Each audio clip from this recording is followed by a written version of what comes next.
إن الحمد لله نحمده ونستعينه ونستغفره ونستهديه ونستنصره ونعوذ بالله من شرور أنفسنا ومن سيئات أعمالنا من يهده الله فلا مضل له ومن يضلله فلا هادي له وأشهد أن لا إله إلا الله وحده لا شريك له وأشهد أن محمدا عبده ورسوله أما بعد فإن أحسن الحديث كتاب الله وخير الهدي هدي محمد وشر الأمور محدثاتها وكل محدثة بدعة وكل بدعة ضلالة وكل ضلالة في النار. اللهم صل على محمد وعلى آل محمد كما صليت على إبراهيم وعلى آل إبراهيم إنك حميد مجيد. اللهم بارك على محمد وعلى آل محمد كما باركت على إبراهيم وعلى آل إبراهيم إنك حميد مجيد. أعوذ بالله من الشيطان الرجيم. بسم الله الرحمن الرحيم. لن ينال الله لحومها ولا دماؤها ولكن يناله التقوى منكم كذلك سخرها لكم لتكبروا الله على ما هداكم وبشر المحسنين. لن ينال الله لحومها ولا دماؤها، یہ جانور جو تم اللہ کی راہ میں قربان کرتے ہو، ان جانوروں کا گوشت پوست اور خون اللہ کو نہیں پہنچتا، ولیکن ینالہ التقوی منکم، جانور کی کوئی چیز اللہ کو نہیں پہنچتی مگر قربانی کرنے والے کی ایک چیز اللہ کو پہنچتی ہے، وہ کیا ہے؟ اس کی قلبی کیفیت، جسے تقوی کہا ہے. وَلَٰكِنْ يَنَالُهُ التَّقْوَىٰ مِنْكُمْ. پھر رب ذوالجلال نے دعوت فکر دی ہے کہ كَذَٰلِكَ سَخَّرَهَا لَكُمْ.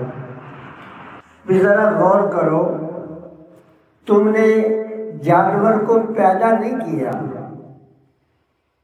تم نے جانور کو پیدا نہیں کیا، چند ٹکے لگا کر خریدا ہے یا چند سال یا ماہ چارہ ڈال کر پالا ہے، اور اللہ نے اس کی فطرت و جبلت میں تمہارا یہ احسان ہے نا، جو تم نے اسے چارہ ڈالا ہے یا چار ٹکے دے کر خریدا ہے، اللہ نے اس کی فطرت اور جبلت میں فرما برداری رکھ دی ہے کہ چونکہ وہ سمجھتا ہے کہ میرے مالک نے مجھ پہ خرچ کیا، كَذَٰلِكَ سَخَّرَهَا. یہ اللہ نے ہمیں دعوت فکر دی ہے کہ دیکھو، چند ماہ سال چارہ ڈالا، چند ٹکے خریدے، وہ جانور تمہارا فرما بردار ہو گیا. اگر طاقت میں دیکھا جائے تو تم سے کہیں زیادہ ہے. ایک ٹانگ مارے تو تمہیں کتنی دور پھینک دے، ایک ٹکر لگائے تو تمہیں الٹا کر کے پھینک دے. لیکن اس مالک نے اس کی جبلت میں تمہاری فرما برداری رکھ دی ہے، تو کیا اس مالک کی فرما برداری تم پر نہیں ہے کہ تمہیں پیدا بھی کیا ہے، تمہیں پینے کو دودھ دیا، تمہیں عقل و شعور سے نوازا، تو اللہ فرماتے ہیں کذالک سخرھا لکم لتکبروا اللہ علی ما ہداکم، اللہ نے تمہیں تمہاری رہنمائی اس لیے کی ہے اور ان کو تمہارا متی اس لیے کیا ہے تاکہ تم انہیں دیکھ کر اللہ کی بڑائی بیان کر سکے۔ یا اللہ میرا بڑا احسان ہے۔ اللہ اکبر وبشر المحسنین، اور جو نیکی کرنے والے ہیں نا ان کو بشارت سنا دو۔ تو عزیزان گرامی، رب ذوالجلال نے یہ واضح طور پر بتایا ہے کہ یہ جو جانور تم نے خریدنا ہے، ذبح کرنا ہے، اب تمہارے دل میں دو باتوں میں سے ایک بات آ سکتی ہے، بیک وقت دونوں نہیں رہتے، ایک آئے گی۔ یا تو دل میں یہ بات آئے گی کہ اللہ محلے کے لوگ کہیں وہ واہ بھائی شیخ صاحب نے تو کمال کر دی، بڑا بہت بڑا بچڑا خریدا 10 لاکھ روپے کا، اور یہ جو ہے کمال کر دی، یقین جانو اس کا ایک ٹکے کا فائدہ دنیا میں بھی نہیں، آخرت میں تو ہے ہی نہیں نا، دنیا میں بھی ایک ٹکے کا فائدہ نہیں ہے۔ بس کیا ہے، تھوڑی سی کانوں کی لذت ہے کہ آپ کسی کے منہ سے سن لیں گے کہ بھئی شیخ صاحب نے کمال کر دی، کانوں کی تھوڑی سی لذت ہے یا آنکھوں کی تھوڑی سی لذت ہے، اس کے ماسوا ہے کچھ؟ اللہ اکبر۔ یا تو دل میں یہ ہے، یا دل کے اندر یہ ہے کہ میرا مالک مجھ پہ راضی ہو جائے، یہ ہے۔ اگر مالک راضی ہو جائے تو اس کے فائدے دنیا میں بھی ہیں اور آخرت میں بھی، اور اتنے فائدے ہیں جو میرے اور آپ کے گمان سے باہر ہے۔ اللہ فرماتے ہیں، پہلا فائدہ سنو اس کا، یہ جو تقویٰ ہے نا، تقویٰ یہ کب حاصل ہوتا ہے؟ جب بندے کی یہ نیت ہو کہ میرا مالک مجھ پہ راضی ہو جائے، پھر تقویٰ حاصل ہوتا ہے۔ تقوی کے فائدے کتنے ہیں؟ یا ایھا الذین آمنوا ومن یتق اللہ یجعل لہ مخرجا، اگر دل میں تقویٰ پیدا ہو گیا نا تو یہ جو معاشی بحران ہے ختم ہو جائے گا۔ اللہ کی قسم، اگر پاکستان کی عوام 50% بھی تقویٰ اختیار کر لے تو یہ معاشی بحران ختم۔ میں نہیں کہتا، اللہ کہتا ہے وَمَن يَتَّقِ اللَّهَ يَجْعَل لَّهُ مَخْرَجًا، جس مصیبت میں وہ بندہ مبتلا ہے اگر تقویٰ پیدا ہو گیا تو اللہ اس سے نکال دے گا۔ وَيَرْزُقْهُ مِنْ حَيْثُ لَا يَحْتَسِبُ، اور پھر وہاں سے رزق کی بارش ہونے لگے گی جس کے بارے میں کبھی میں نے اور آپ نے سوچا ہی۔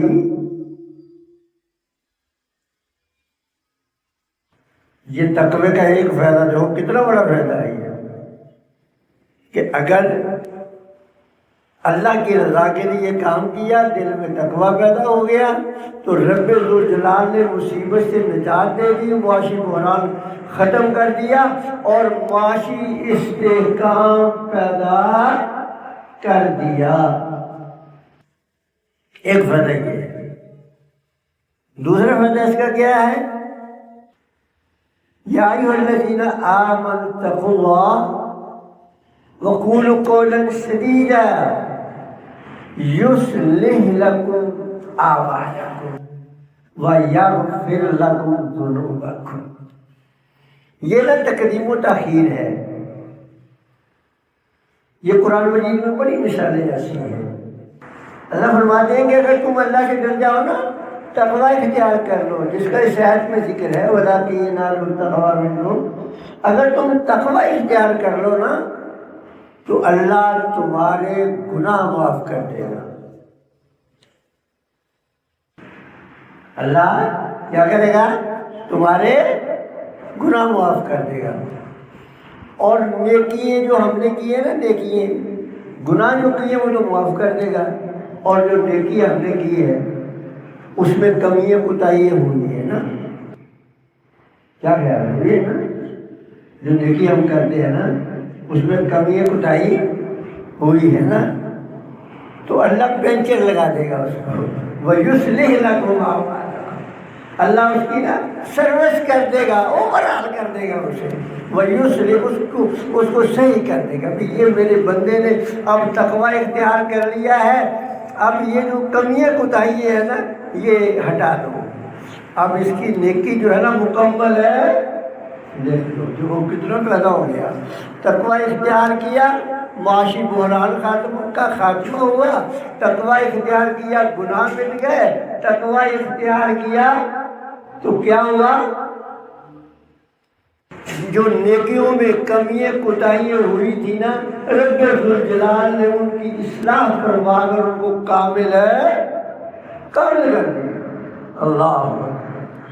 لیکن کبھی ایسا ہوتا ہے کہ آدمی کام نہیں کرتا، کام نہیں کرتا.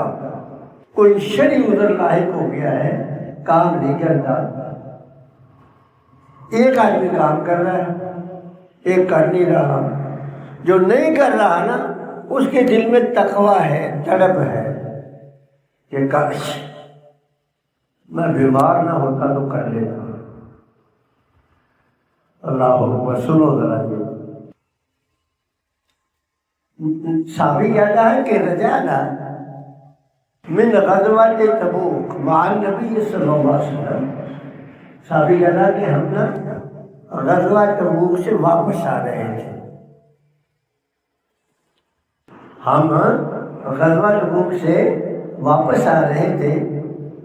فقال النبی صلی اللہ علیہ وسلم، نبی صلی اللہ علیہ وسلم نے فرمایا، میرے صحابہ میں ایک بات سنو. ان اقواما خلفنا بالمدینہ، کچھ لوگ ایسے ہیں جن کو ہم نا ان کے شرعی عذر کی وجہ سے نا مدینے میں چھوڑ رہے تھے. ان کے عذر کی وجہ سے ہم ان کو مدینے میں ہی چھوڑ رہے تھے. لیکن ما سلکنا شیبا ولا وادیا الا وهم معنا، جو کچھ تم نے کیا ہے نا، جتنے قدم تم چلے ہو پہاڑوں کے اوپر سے، پہاڑوں کے دامن سے وہاں ٹھہراؤ کیا، وہ ایسے سمجھ لو جیسے تمہارے ساتھ وہ بھی چل رہے ہیں. کیوں؟ فحسبهم العذر، اس لیے کہ انہوں نے ان کو عذر نے جو ہے روک کے رکھا. اب آپ نے دیکھا کہ کام تو کیا نہیں ہے. جون جولائی کی گرمی میں سفر نہیں کیا. غزوہ تبوک جون جولائی کی آج کل تھا. آپ لوگوں کو ذرا سے ایسی بند ہو جائے تو آپ میں سے آگے بھاگ کے باہر چلے جائیں گے. ریت کے عرب کے صحرا میں تپتی ہوئی ریت کے اوپر سفر کیا ہے. اور جو نہیں گئے، رسول اللہ سے کہا، کوئی اس لیے نہیں گیا کہ طبیعت ٹھیک نہیں تھی، کوئی اس لیے نہیں گیا کہ اس کے پاس سواری نہیں تھی، کوئی اس لیے نہیں جا سکا. کیوں؟ کاشر ہے نا، لکھا نا قرآن میں، کیوں وہ روتے ہوئے آئے، کہا اللہ کے رسول ہمارے پاس سواری نہیں. کوئی اس لیے نہیں گیا کہ سواری اس کے پاس نہیں تھی. اب کیا ہے؟ اپنے باغوں کی دیکھ بھال کر رہے ہیں، اور پیغمبر محمد صلی اللہ علیہ وسلم فرما رہے ہیں کہ کوئی وادی ایسی نہیں، کوئی گھاٹی ایسی نہیں جو وہ تمہارے ساتھ نہ ہو. وہ تمہارے ساتھ ساتھ تھے. یعنی بتلانے کا مقصد یہ ہے کہ تمہیں عمل کر کے اجر ملا اور ان کو عمل کیے بغیر اجر ملا. بھئی اس میں کیا کرامت ہے؟ اس میں تقویٰ ہے. اس میں کیا ہے؟ اس میں تقویٰ ہے. اور ایک آیت میں اللہ فرماتا ہے یا ایھا الذین آمنوا ان تتقوا اللہ یجعل لکم فرقان. اے ایمان والو، اگر تم تقوی اختیار کرو گے نا تو اللہ تعالیٰ تمہیں ممتاز کر دے گا، تمہیں بلند کر دے گا۔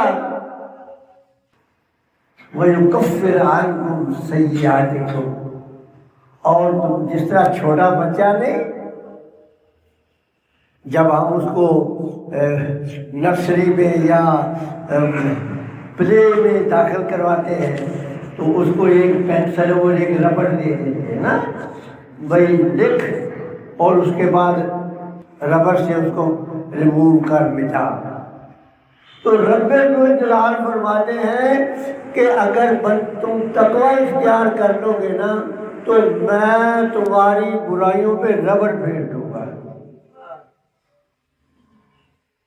نشان بھی مٹا دوں گا اس کا۔ تو اس لیے میرے بھائیوں، اللہ نے فرمایا کہ نہیں ینال اللہ لحومها ولا دماؤها ولکن ینالہ التقوی منکم۔ اب دیکھیں، ایک طرف تو نیت یہ ہے کہ میرا مالک راضی ہو جائے، اس کے نتیجے میں یہاں تقوی پیدا ہو گیا، آپ پر فوائد کی بارشیں ہونے لگی، اور ایک یہ ہے کہ دل میں کہ لوگ کہیں کہ بڑا اچھا ہے، فائدہ ٹھکے گا نہیں، ماں سوائے اس کے کہ کان کو تھوڑی دیر کے لیے لذت ملی، بتاؤ فائدے میں کون رہا؟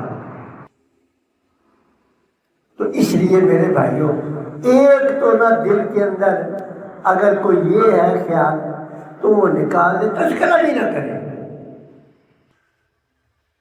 تذکرہ بھی نہ کرے۔ یعنی اگر بات کسی جگہ پہ چل رہی ہے نا تو وہاں بھی نہ تذکرہ کرے، میں نے جو جانور خرید کے لایا ہوں نا وہ تو 10 لاکھ کا دیکھنے والا نا، تذکرہ بھی نہ کرے، بھول جائے۔ نبی اکرم صلی اللہ علیہ وسلم نے فرمایا نا، پوچھا گیا اللہ کے رسول افضل صدقہ کون سا ہے؟ سب سے افضل اللہ اکبر سبحان اللہ، قربان جائے۔ نبی صلی اللہ علیہ وسلم کا ایک جملہ حکمت سے بنا ہے، فرمایا افضل صدقہ یہ ہے کہ دایاں ہاتھ خرچ کرے تو بائیں کو بھی نہ پتہ چلے۔ یہ ہے تب، یہ تقوی کی معراج ہے، بلندی ہے یہ تقوی کی، یہ تقوی کی بلندی ہے کہ دایاں ہاتھ خرچ کرے بائیں ہاتھ کو پتہ بھی نہ چلے۔ تو مقصد کیا ہے کہ بس یہ جو نیکی کی ہے نا یہ دل میں ہی رہ جائے، بس یہ زبان پہ نہ ہے۔ اگر زبان پہ آ گئی تو پھر یہ رفتہ رفتہ ریاکاری میں شامل ہو جائے گی میرے بھائیوں۔ یہ بس زبان پہ بھی نہ آئے۔ ایک دفعہ نا ایک مانگنے والا آیا، خاتون تھی مانگنے والی، تو حضرت عائشہ رضی اللہ تعالیٰ عنہا نے نا جیب میں ہاتھ ڈالا، کچھ درہم تھے، یہ چاندی کے ہوتا تھا چھوٹا سا سکہ، تو وہ نا نکال کر گننے لگی حضرت عائشہ، بھی میں گن کر دوں ایک یا دو۔ نبی صلی اللہ علیہ وسلم نے فرمایا عائشہ گن کر نہ دے، بغیر گنے دے دے، بے حساب اجر ملے۔ یعنی ایک تو پہلی حدیث تو یہ تھی نا کہ دایاں ہاتھ خرچ کرے تو بائیں کو نہ پتہ چلے، اب اس سے بھی آگے تقوی کا آخری سینہ ہے کہ دائیں کو بھی نہ پتہ چلے کہ میں نے خرچ کیا ہے، دائیں کو بھی نہ پتہ چلے کہ میں نے خرچ کیا کیا ہے۔ اور جب یہ حالت ہو جائے گی تو تقوی بلندی پر ہوگا، پھر رب بے حساب دے گا۔ آپ کو پتہ ہے ید اللہ مبسوطتان، اللہ کے دونوں افراق ہیں، اگر اس نے ایک ایسے بک بھر کے دے دیا نا تو یقین جانو یہ دنیا یہ آسمان 7 دفعہ آپس میں مل جائے گا، تو ایک بک جو آپ کو عنایت میں ملے گا نا وہ ایک بک ان 7 زمینوں اور آسمانوں سے 7 دفعہ بھی ملا کر بڑا ہو جائے گا، اتنی بڑی جنت آپ کو مل جائے گا۔ اب دوسرا کام بات یہ ہے، یہ تو تھی جو نیکی کی احساس ہے، اب آگے چلتے ہیں کہ جانور آپ نے یہ، اب میں نے کل رات گیا تھا میں بھی الحمدللہ، تو اب یہ مسئلہ ہمیں بتانے کی حدیثوں کو ضرورت نہیں رہی، دلائل دینے کی کہ بھی 2 دانت کا ہونا چاہیے۔ اب ساری قوم یہ سمجھ کو کسی کا کسی مسلک سے بھی تعلق ہو تو وہ نہ سمجھے ہے، وہ مجھے کہنے لگا ایک کہ قاری صاحب آپ یہ دیکھنا ذرا 2 دانت کا ہے کہ نہیں، تو میں نے دیکھا وہ نہیں تھا، ان کا سودا واپس ان کر دیا ہم نے، آپ تو کہہ رہے 2 دانت کا 2 دانت کا تو ہے نہیں، وہ بڑا کہہ رہی ہے 2.5 سال کا 2 سال کا نہیں ہے۔ یہ مسئلہ تو اب الحمدللہ پاکستان کی عوام کی حد تک تو تسلیم ہو گیا ہے۔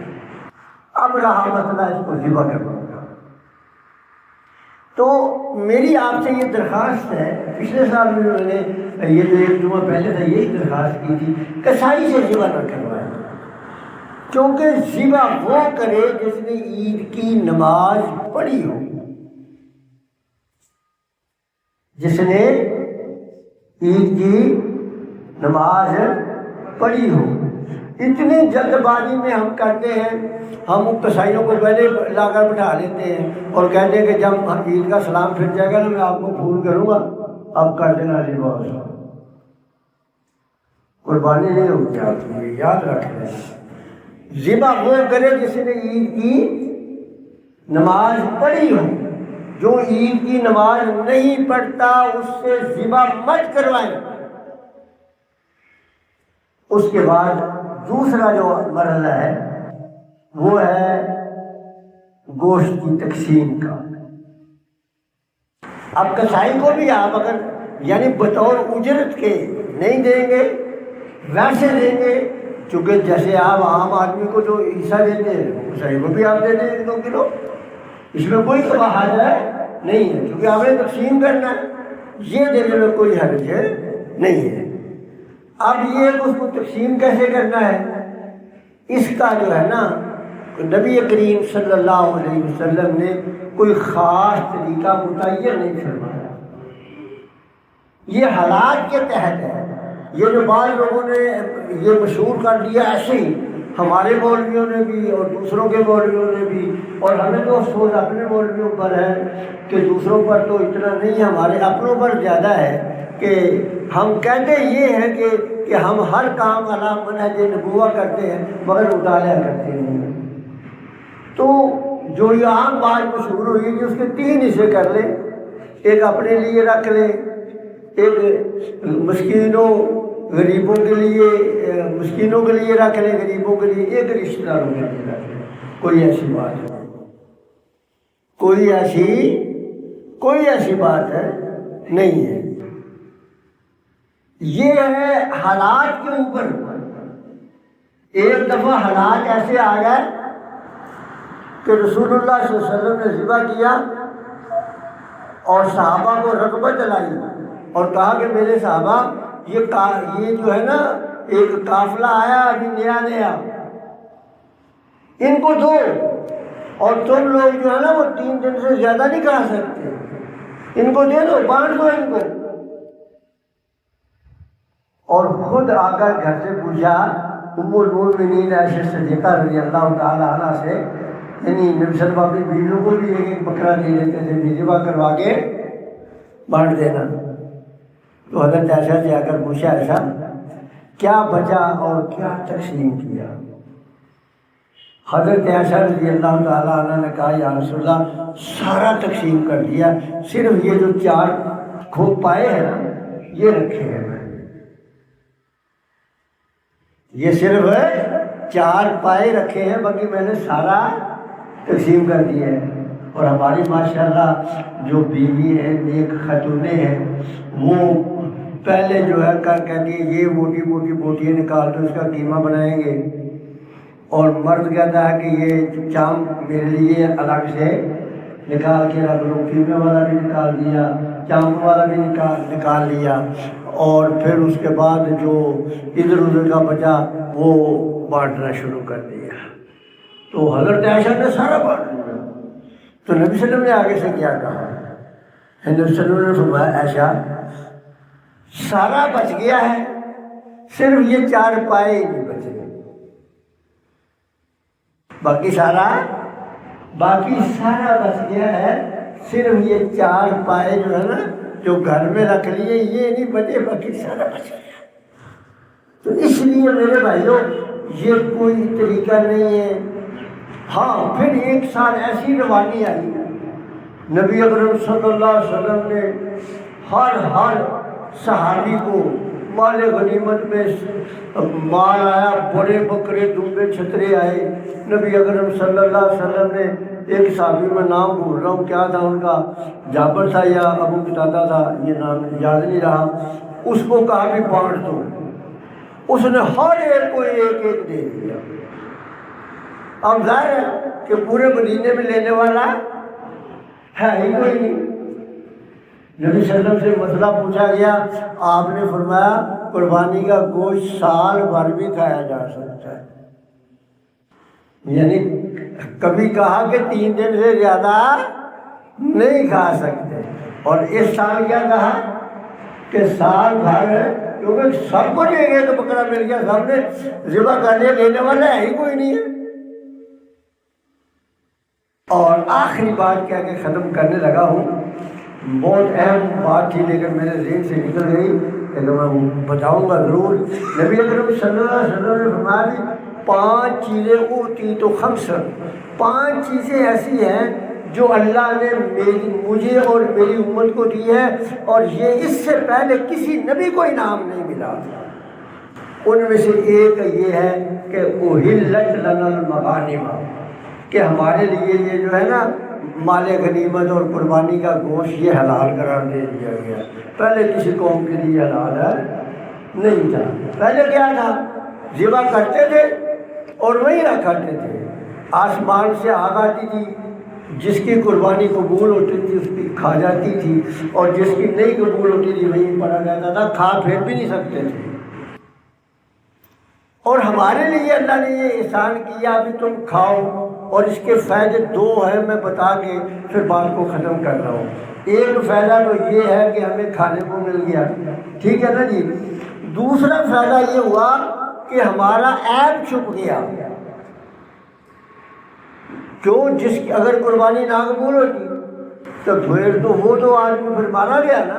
سب لوگ کہتے کہ بھئی یہ جو آدمی ہے نا اس نے داڑھی رکھی ہوئی ہے، صاحب نے اتنی بڑی، اور ہمیں جمعہ کا خطبہ دے دے کے سمجھاتے تھے، اور خود اس کی اپنی قربانی قبول نہیں ہوئی، تو میرے لیے کون سا جینے کا مقام تھا۔ اور پھر کیا ہوتا، پھر دشمنی بڑھ جاتی۔